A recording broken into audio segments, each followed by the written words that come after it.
Next is control dependency. अभी तक हम लोगों ने पढ़ा data dependency, one of the dependency जो कि क्या कर रही थी, पाइपलाइन को अल्टर कर रही थी। Got the point. Next dependency is control dependency. Actually control dependency results due to branch instruction. There are two types of branch instruction. One is conditional branch instruction and second is unconditional branch instruction. Got the point? Now, branch instruction alter the flow of execution. Actually I1 अगर एक branch instruction है और उसके बाद I2, I3 up to I7, I8 lines. If I1 is a branch instruction तो depend करता है कि I2 चलेगा या I8 चलेगा if target of this branch instruction is I8। बात समझ में आई? तो ये टोटली डिपेंड किस पे होगा, I1 पे। नाउ बहुत ध्यान से देखना, जब तक I1 अपना काम कंप्लीट नहीं करेगा तब तक अगर मैं I2 को फैच कर भी लूं तो देयर इज ए चांस कि वो रॉन्ग हो, बिकॉज हो सकता है कि इसका ब्रांचिंग होना होगा I8 पे और ब्रांच टेकन हुई तो I2 जिसको आपने फैच किया वो गलत हो जाएगा। बात समझ में आई? That is called branching. Now अब ध्यान से देखना, what are the solution of branch instruction, that is technique to resolve control dependency. One is delayed load, second is multiple pipeline and third is prediction technique. What is the meaning of delayed load? Delayed load अपने name से clear है, सुनना बहुत ध्यान से। If we have 5 stage instruction pipeline, IF, ID, operand fetch, execute and store. Got a point? अब देखना, अगर I1 stage IF, ID, OF, execute and store execute कर रहा है, I1 स्टेट, I1 इंस्ट्रक्शन का अगर ब्रांच इंस्ट्रक्शन ना होता I1 तो I2 यहां पर फैच हो जाता, लेकिन I1 ब्रांच इंस्ट्रक्शन है और आपको टारगेट तब तक नहीं अवेलेबल है जब तक कि I1 कंप्लीट ना हो जाए, मींस इस टाइम तक। देयर आर 4 क्लॉक्स, बात समझ में आ रही है?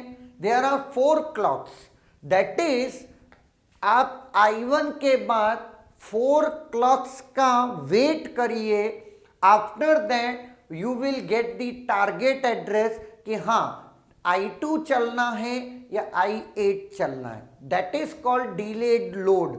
आप अपने इंस्ट्रक्शन को डिले कर देंगे। बात समझ में आई?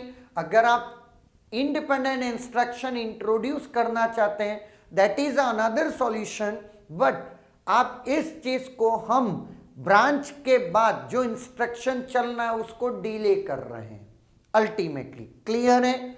Next, second is multiple pipeline. What is multiple pipeline?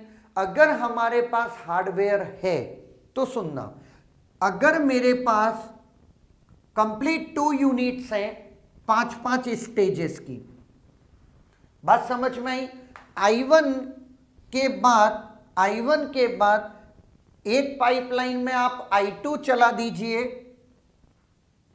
I1 के बाद एक पाइपलाइन में I2 चला दिया और एक पाइपलाइन में I1 के बाद I8 चला दिया। क्लियर है? नाउ जैसे ही यहां पर एग्जीक्यूशन स्टेज में हमको पता चल जाती है कि कौन सा टारगेट करेक्ट है, तो इनमें से कोई एक पाइपलाइनिंग रॉन्ग होगा। Got a point? जिसने I2 या I8 में जो भी करेक्ट वन है उसे रखिए और जो रॉन्ग चल रहा है उस पाइपलाइनिंग को मत चलाइए। नेक्स्ट, इससे फायदा क्या हुआ, जो आपका डिले था वो रुक गया। नाउ लेकिन आपको हार्डवेयर रिक्वायर्ड होगा, मतलब पैरेलल यूनिट्स रिक्वायर्ड होंगी for handle the branch instruction. Got the point? That is called multiple pipeline. Next is prediction technique. What is prediction technique? Prediction दो टाइप का हो सकता है, one is static and second is dynamic. Static prediction क्या? Branch is always taken. अगर आपने branch is always taken predict कर दिया, एंड हो सकता आपका प्रेडिक्शन रॉन्ग हो और हो सकता आपका प्रेडिक्शन राइट हो, क्लियर है? लेकिन आपका प्रेडिक्शन जो भी है वो स्टैटिक है, या तो ब्रांच ऑलवेज टेकन या ब्रांच नेवर टेकन, क्लियर है? सेकेंड है dynamic prediction. What is dynamic prediction? इसमें डायनेमिक प्रेडिक्शन दो टाइप का हम लोग इंप्लीमेंट कर सकते हैं। One is change the prediction after every wrong prediction. Got the point? For example, branch taken हमने प्रेडिक्ट किया and current execution branch not taken हुआ, तो हम अपने प्रेडिक्शन को चेंज कर देंगे। Next onward our prediction will be not taken.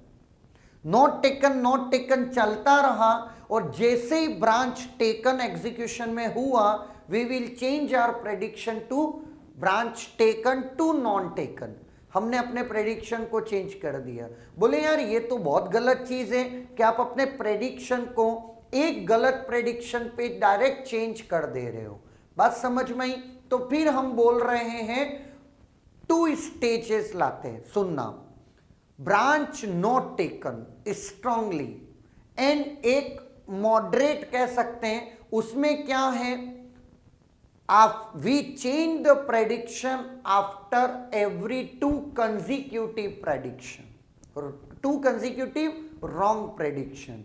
इसको मैं एक काम करता हूं, डीएफए के थ्रू आपको समझाता हूं, सुनना। इधर ध्यान से देखना। फर्स्ट डायनेमिक प्रेडिक्शन हम लोग लिख रहे हैं, जिसमें पहला मैं डीएफए बना रहा हूं, that is change the prediction after every wrong prediction. Branch taken, and taken का मीनिंग सुनना, and it is branch not taken. Got the point? Initially let branch taken आया, if taken is equal to 1 means branch हो भी रही है और हम ले भी रहे हैं, तो ब्रांच टेकन पे ही प्रेडिक्शन स्टेट पे हम रहेंगे। बट हम ब्रांच टेकन स्टेट पे थे एंड प्रेडिक्शन आपकी रॉन्ग हो गई, मतलब टेकन 0 हो गया, ब्रांच नहीं ली गई, तो हमने अपने प्रेडिक्शन को चेंज करके हम कहाँ आ गए, ब्रांच नॉट टेकन में। एंड यहां पर हम तब तक चलते रहेंगे जब तक कि ब्रांच नॉट टेकन है। बात समझ में आई? नॉट टेकन है और नहीं ली जा रही है, तो we will be in branch not taken state. But जैसे ही इस स्टेट पे हमारा प्रेडिक्शन रॉन्ग हो गया, रॉन्ग मतलब टेकन हो गया, तो हम अपने प्रेडिक्शन को अगेन चेंज करके वापस किस पे ले आएंगे, branch taken. To implement this we need one flip flop. क्यों? क्योंकि नंबर ऑफ फ्लिप फ्लॉप्स कितना होता है, that is log of number of states. इसमें नंबर ऑफ स्टेट्स कितनी है, 2, लॉग 2 दैट इज 1। क्लियर है? It is first technique where we are changing our prediction after every wrong prediction. Clear? next technique, we will change our prediction after 2 consecutive wrong prediction. सुनना, branch taken, branch इसको मैं strong state कह देता हूं, इसको मैं loose state कह देता हूं। Branch taken, again it is loose branch not taken, strong branch not taken. Initially branch taken है और हम लोग ब्रांच ले भी रहे हैं, prediction is taken and branch ली जा रही है, will be in that state only. लेकिन जैसे ही हमारा प्रेडिक्शन रॉन्ग हुआ, हम अभी भी बोलेंगे कि ब्रांच तो टेकन ही है, हो सकता है इसमें ना ली जाए, लेकिन आपका प्रेडिक्शन कंसेक्यूटिव रॉन्ग हो जाए तो हम हमारे प्रेडिक्शन को चेंज करके बोलेंगे ब्रांच नॉट टेकन। बात समझ में आई? ब्रांच टेकन पे नॉट टेकन नहीं ली गई, हम यहां आए, और फिर नहीं ली गई, हम यहां आ गए। बात समझ में आई? नाउ इस स्टेज पे हम बोलेंगे कि ब्रांच नॉट टेकन, और नॉट टेकन है और ब्रांच नहीं ली जा रही है तो हम इसी स्टेज पे रहेंगे।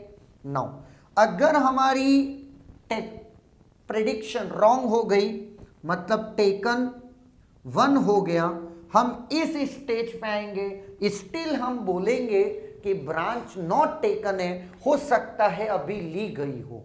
लेकिन अगर ये चीज कंसेक्यूटिव रॉन्ग हो गई तो हम वापस से यहां आकर बोलेंगे ब्रांच टेकन। लेकिन इस स्टेज में अगर ब्रांच नहीं ली गई तो यहां है, लेकिन अगर ब्रांच ले ली गई तो हम वापस से यहां आ जाएंगे और बोलेंगे ठीक है, हो सकता है फॉर द टाइम बीइंग एक बार गलत हो गया होगा प्रेडिक्शन, लेकिन ultimately we are in strong state कि ब्रांच टेकन ही है।